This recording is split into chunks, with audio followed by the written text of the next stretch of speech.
Dans ce lycée, la journée des profs commence par une série de coups de fil. Allô Sandrine ? Bonjour, j'ai l'impression que je te réveille, c'est Anne du micro-lycée. Bah alors dépêche-toi et puis viens vite parce qu'on t'attend. Je t'ai pas vu en cours aujourd'hui. Que ce soit le proviseur qui inscrit ce gars-là. T'es malade? T'as vu un médecin? Voilà, c'est ça. Mais dès que tu es bien, il n'y a pas de problème, hein, tout le monde est ici, donc on t'attend les bras ouverts. Viens dans 2 heures, mais lève-toi maintenant, hein? D'accord? Allez, à tout à l'heure. Ben écoute, si je ne te vois pas, à ce moment-là, les collègues te verront lundi. On fait comme ça? Allez, bon week-end, soigne-toi bien. Au revoir. Bon. Tout en douceur, mais avec fermeté, ils cherchent à faire revenir en cours des élèves qui en ont complètement perdu l'habitude. C'est des jeunes qui ont été déscolarisés pour certains très longtemps. Et si on n'est pas en train de les accompagner, ils décrochent, quoi. Donc on essaye au mieux de les marquer à la culotte. Voilà. Cela n'a l'air de rien vu de l'extérieur. Mais les méthodes qui sont employées dans ce lycée sont tout le contraire de ce qui se pratique d'habitude. Les 80 élèves scolarisés avaient abandonné l'école, parfois plusieurs années, pour des problèmes de discipline, d'échecs scolaires ou par démotivation. Pour s'inscrire dans cet établissement expérimental, il faut être volontaire. Et plutôt que de visser les élèves, les profs, qui eux aussi sont tous volontaires, y vont en douceur pour les ramener sur le chemin de l'école. Bref, un lycée où les élèves font un peu ce qu'ils veulent. Donc, le plus grand silence, s'il vous plaît, la plus grande... Et il y en a pour qui ça marche. Christophe, 20 ans, ne rate plus un jour d'école. Salut. Pourtant, pendant 3 ans, il était resté cloîtré ici chez lui. Une maladie lui faisait avoir des convulsions plusieurs fois par jour et il ne supportait plus le regard des autres. Aujourd'hui, pour sa mère, c'est un petit miracle de le voir reprendre un rythme normal. On se faisait un gros souci parce qu'on sentait qu'il y avait quelque chose qui allait se passer. C'est énorme, 3 ans pour un enfant tout seul enfermé, c'est énorme, quoi. Ça doit tourbillonner dans sa tête et tout, on se fait oui, beaucoup de soucis. Donc après, quand il se passe des trucs comme là, maintenant, voilà, on respire. Très tard, ouais, très tard. Ouais. Scolarisé depuis 1 mois dans cette école de la dernière chance, Christophe a rendez-vous avec son prof d'histoire géo pour faire un premier bilan. Allez, installe-toi. Ouais. Après 3 ans d'interruption, il a tenté de reprendre ses études en 3e dans un lycée traditionnel.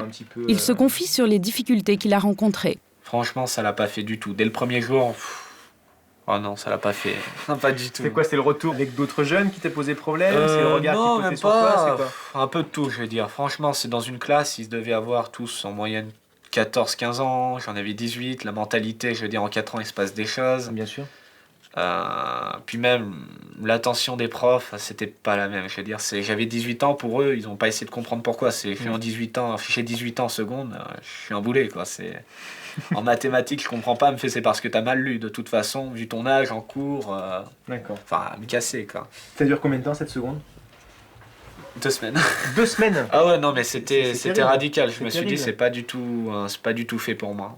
C'est pas possible. Je veux dire, c'est pas dans un cadre où je pourrais réussir, selon moi. Bon, donc t'es là avec nous depuis un mois à peu près. C'est ça. Et alors?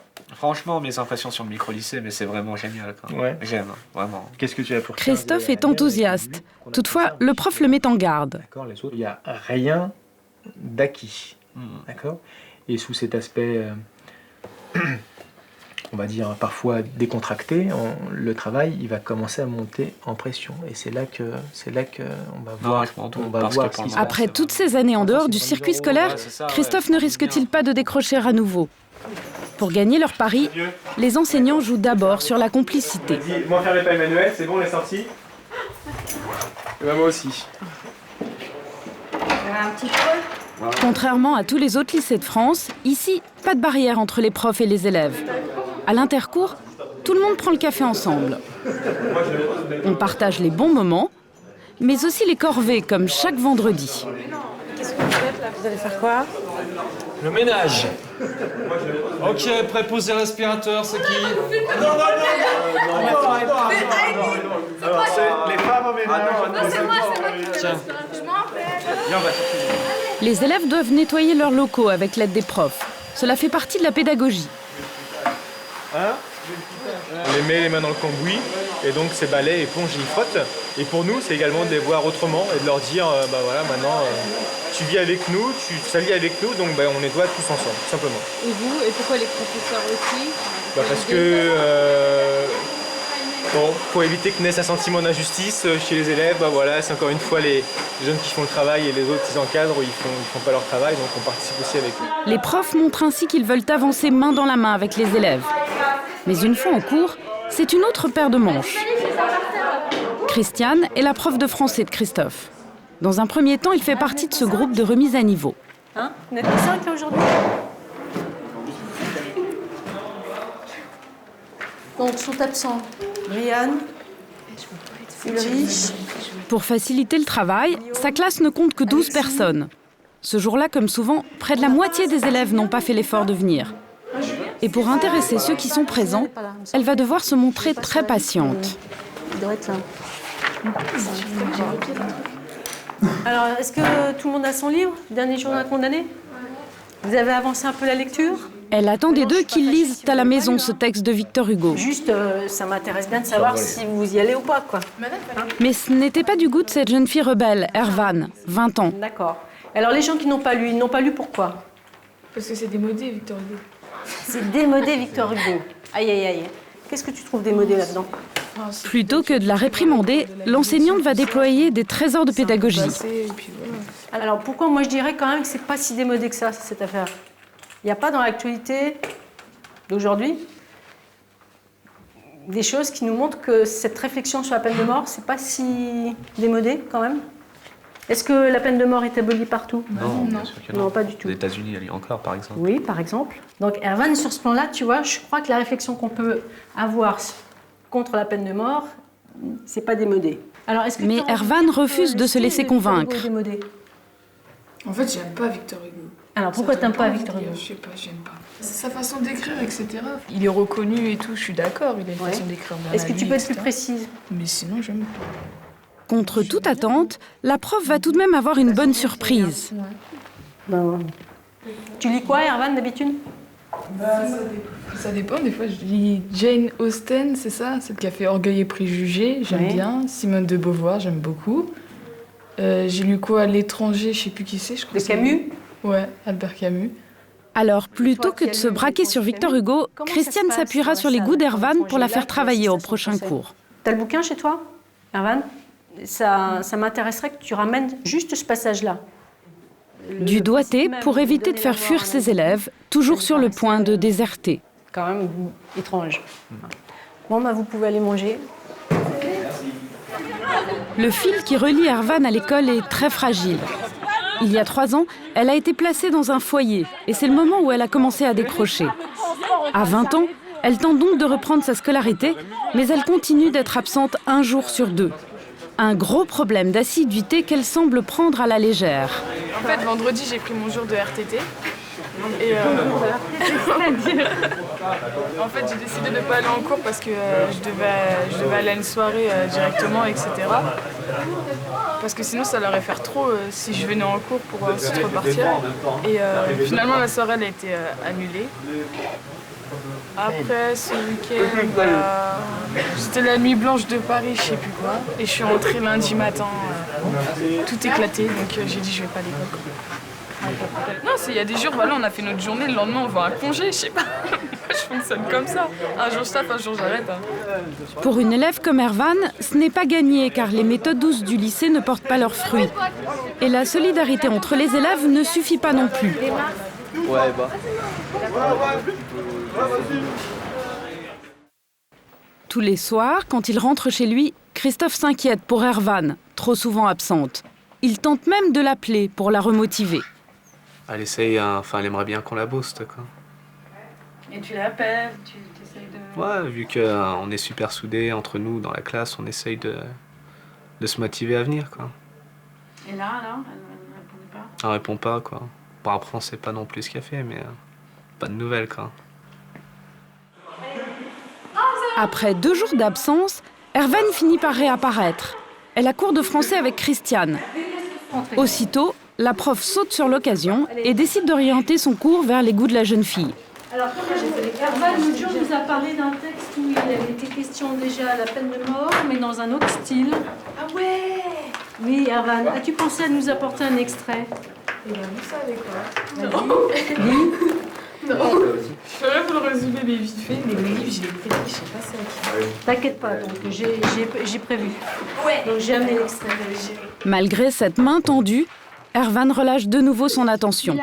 Pourtant, elle adore ce texte de Camus. Ervan, que vient faire la mort de sa maman à ce moment-là? Quoi? Pourquoi moi? Bah pourquoi? Parce que tu as lu le roman et t'es la seule. Mais moi, parce que tu vois que non.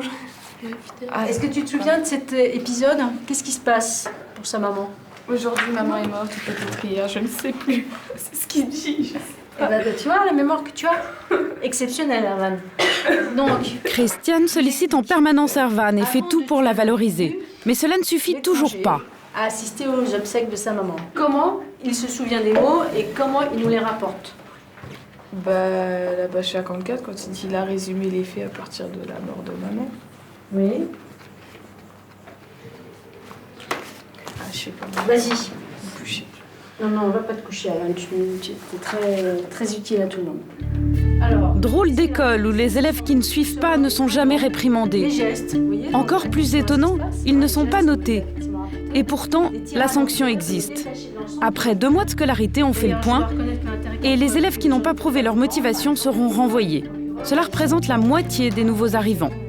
C'est dans quelques jours que cette décision doit être prise, mais auparavant, tout le monde va se détendre. Pour le sport, j'en prends 8 avec moi, on est parti. Moi. Et bon, on y va. Le prof d'histoire fait aussi office de chauffeur. Il conduit les élèves au gymnase pour leur cours de sport. À l'intérieur, Christiane joue au badminton avec eux et se permet même de faire le pitre. Un moment de plaisir qui a son utilité. On sent tout de suite que derrière, ils nous regardent autrement. On n'est plus le prof qui est là pour sanctionner, mais on est des gens avec qui on peut partager des choses. Et après, moi je trouve qu'en cours, ça se sent. Surprendre la confiance, surprendre la relation, ça change un peu les choses. Tu pourras jouer un petit peu avec moi au ping-pong. Elle est aussi là pour inciter les plus récalcitrantes à participer. D'accord, alors je fais un peu de badminton avec Claire. Y a quoi là? 5 pour nous, non? À l'extérieur, c'est le prof d'histoire qui anime l'atelier foot.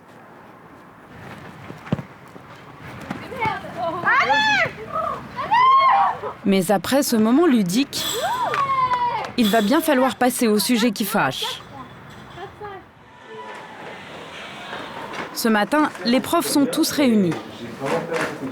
Aujourd'hui, ils décident qui restera ou non au sein de l'établissement. Les adolescents sélectionnés signeront une sorte de contrat qui les engagera pour la suite. Ils examinent d'abord le cas de Christophe. Écoute, moi je trouve qu'il fait des progrès. Oui, moi je trouvais... De sacrés progrès même. Progrès. Ah ouais. D'accord. Ah ouais. Il rédige plus, il fait Ah oui. moins de fautes. Voilà, tout ça. Ah oui, oui. Les taux de présence, c'est 92, 100%, 100%, 85 et 100% sur la dernière semaine. Donc, très bien. Bon. Ok, ça sert donc un message encourageant. Vient ensuite le tour d'Ervan. Et cela s'annonce plus compliqué. Ervan. Bon, Ervan, on peut pas signer, hein. Ah non. J'ai vu une seule fois, moi, depuis. Alors, elle m'a fait un seul devoir qu'elle a fait à la maison, et c'est vraiment... c'est en tout, quoi, je veux dire, sur des trucs basiques. Mais tous n'ont pas le même avis, comme Odile, la prof d'éco qui prend sa défense. Elle est comme ça. Dans le contrat. Appliquée, moi, la seule fois que j'ai vu, elle était plutôt impliquée négativement. Mais je l'ai vu qu'une fois, donc peut-être qu'on peut supposer que... Oh non, mais je ne doute pas. Je parle de son attitude pendant le seul cours de maths auquel elle assistait. Franchement, c'était pas terrible. Son histoire fait qu'elle a un énorme problème de communication avec les adultes. Pas du tout confiance aux adultes. Elle se braquera toujours, hein, jusqu'à ce qu'elle s'assouplisse un peu. Oui, non. Malgré le manque d'assiduité d'Ervan, ils ne veulent pas écarter trop vite cette jeune fille fragile. On prolonge. On peut pas Ervan obtient un petit sursis de 2 mois jusqu'à Noël pour faire ses preuves. Si À Noël, par exemple... Pour l'instant, il n'y a que 2 lycées comme celui-ci en France. Mais il est question d'en ouvrir de nouveaux, car la méthode fonctionne. Plus de 3 décrocheurs sur 4, scolarisés dans ce type d'établissement, parviennent à reprendre leurs études.